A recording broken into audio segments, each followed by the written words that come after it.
High বন্ধুরা, তোমাদের সাথে ছোট্ট একটা ভিডিও তোমাদের সাথে শেয়ার করব। আজকের হচ্ছে মানে খুশির খবর। খুশির খবরটা হচ্ছে তোমাদের দাদাভাই এই 10 দিনের মাথায় আসছে। তো সেই জন্য এখন বাজারে গেছিলাম, গিয়ে একটু অল্প কিছু বাজার করেছি। কি বাজার করেছি চল তোমাদেরকে শেয়ার করি। এই দেখো, এখানে আলু আছে, এই যে লাল আলু দেখতে পাচ্ছ। আর এখানে এই যে আদা নিয়েছিলাম 10 টাকার। আর এখানে আছে চিকেন, কারণ তোমাদের দাদা ভাই বলেছে আমার চিকেন রান্না করতে, কিন্তু তার আগেও আমি ভেবেছিলাম যে আমি চিকেন নিয়ে আসবো তোমার দাদা ভাই যখন আসবে। তো তারপরে আবার ফোন করে বলছে চিকেন নিয়ে আসতে। আমি বলছিলাম যে আমি নিয়ে এসেছি। তারপরে এই যে কুরকুরির প্যাকেট, আর এই চিপস, আর এই যে আমার মেয়ে একটা খাচ্ছে। আর দুপুরে কি সবজি রান্না করেছি চলো তোমাদের সাথে শেয়ার করি। চিকেনটা তো এরকম শেয়ার করবো। এই যে পালক আলু দিয়ে, মটরশুঁটি দিয়ে, মাছ দিয়ে ঝোল করেছিলাম। এটা খেতে না খুব ভালো লাগে, আর আমার খুব ভালো লাগে। আসলে পালং শাকের তরকারি না। এই যে চিকেনটা এবার আমি ঢেলে নেব। এখানে চিকেন নিয়েছিলাম আমি 500 চিকেন নিয়েছি, আর এত ময়লা, এটা কি বলবো। তো চলো এটা আমি ধুয়ে নিই, ধুয়ে তারপর তোমাদের সাথে শেয়ার করছি। বড়বাবুর জন্য রান্না করব। এখানে চিকেন পুরো 1 ঘন্টা আমি মাখিয়ে রেখে দিয়েছি। এখানে মাংসটা আমি প্রথমে ধুয়ে সব রকম মশলা দিয়ে, তোমরা তো জানো কী কী মশলা দিতে হয়, আমি আর বলছি না। তো সব রকম মশলা দিয়ে আমি মাখিয়ে রেখে দিয়েছিলাম, শুনতে পেয়েছো, পুরো 1 ঘন্টা। তো তারপরে এই যে দেখতে পাচ্ছ এখানে পেঁয়াজ কুচি, যেগুলো আমি তেলে দেবো আর কি। আর এখানে আদা রসুনটা বেটে রেখেছি। তো এদিকে দেখো আমি কড়াটাও বসিয়ে দিয়েছি, তেলটাও ওই দেখো গরম হয়ে গেছে। চলো এবারে এর মধ্যে আমি পেঁয়াজটা দিয়ে দিই। পেঁয়াজটা না তেলে দিলে মানে আস্তে আস্তে মানে দিলে সেটা বেশি ভালো লাগে খেতে।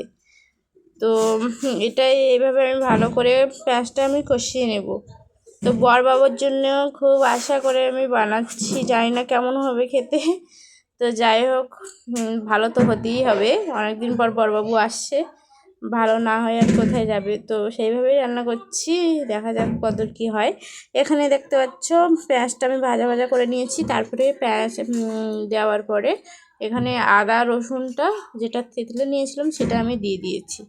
এটা ভালো করে কষিয়ে নেওয়ার পরে একটু লাল লাল হয়ে আসবে, এই যে দেখতে পাচ্ছ লাল লাল হয়ে গেছে। তো তারপরে মাখিয়ে রাখা চিকেন বা মাংস যাই বলো, এটা আমি দিয়ে দিলাম। এবার এটা আমি ভালো করে কষিয়ে নেব।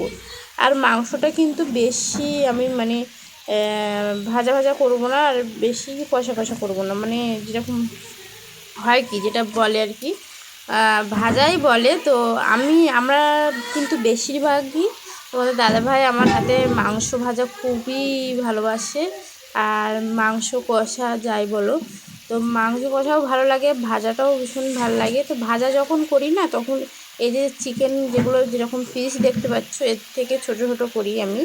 আর আমি এগুলো না বাড়ি আসার পরে আবার কিন্তু হাতে করেই কেটেছি মাংসটা। আর আমি হাতে করেই কাটি, ওরা ওখান থেকে বড় করে দেয়, মানে আমি সমান করে কাটার চেষ্টা করি। তো সেভাবে কেটেই রান্না করি। আর তোমাদের দাদাভাই ওটাই ভালোবাসে, সব রকম ঢোকে, ছোটো করেই কেটে দিতে বলে, বড় রাখলে নাকি ওর করলে কিছু ঢোকে না, আর পছন্দও হয় না তোমাদের দাদাভাই, ওই জন্য আমি কেটে দিই। আর আমি আজকে যেহেতু একটু কষা কষা করবো, ওই জন্য আমি মিডিয়াম সাইজের করেছি। অন্যদিন ভাজা যখন করি তখন এর থেকে ছোট ছোট করি, তো ওটাও ভালো লাগে, আর এটাও খেতে ভীষণই ভালো লাগে। তো চলো এটা দেখো, আমার তোমাদের সাথে কথা বলতে বলতে রান্নাটাও প্রায় কমপ্লিট হয়ে গেছে, দেখতে পাচ্ছ অনেকটা হয়ে এসছে। এখানে আমি ভালো করে আরও এখনও কষাবো, একদম তেল ছাড়া পর্যন্ত, ভালো করে তেল ছাড়া পর্যন্ত আমি কষাবো।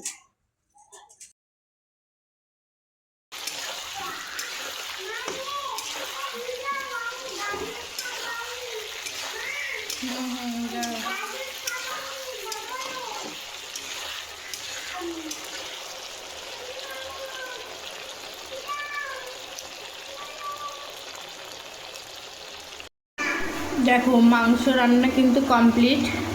তোমাদের দাদাভাই এইরকম টাইপের খেতে পছন্দ করে, মানে কষা কষা বা ভাজা বলো, এরকম টাইপের পছন্দ করে তোমাদের দাদাভাই। আমারও খুব ভালো লাগে, এটা খুব প্রিয় তোমাদের দাদাভাইয়ের। আমার হাতের এই যে কষা কষা মাংস ওর নাকি ভীষণ ভাল লাগে। ও এই পুরো রেডি হয়ে গেছে, দেখতে পাচ্ছ।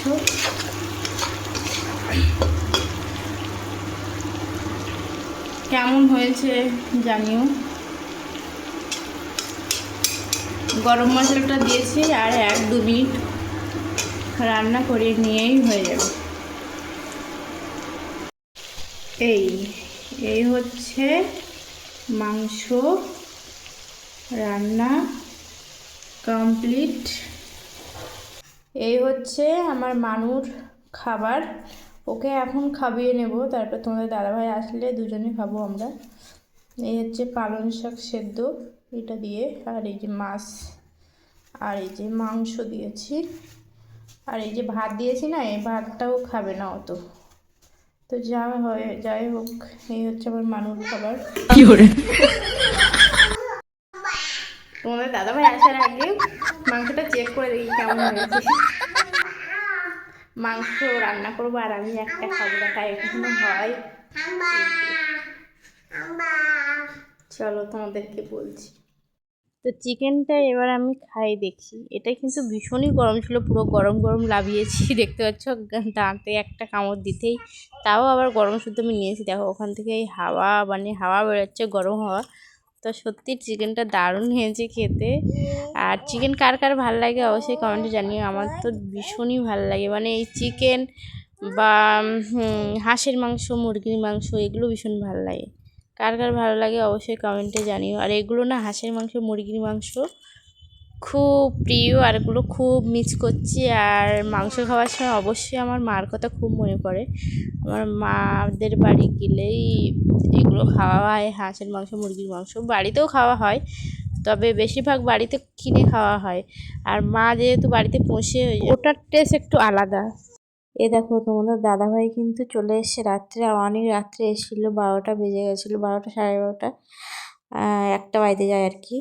তো আমার মেয়ে কিন্তু এক ঘুম দিয়ে তারপর বাবা এসে বলে লাফ দিয়ে উঠেছে, আর দেখো কত আদর করছে বাবা মেয়ে, কোলেও উঠে যাচ্ছে।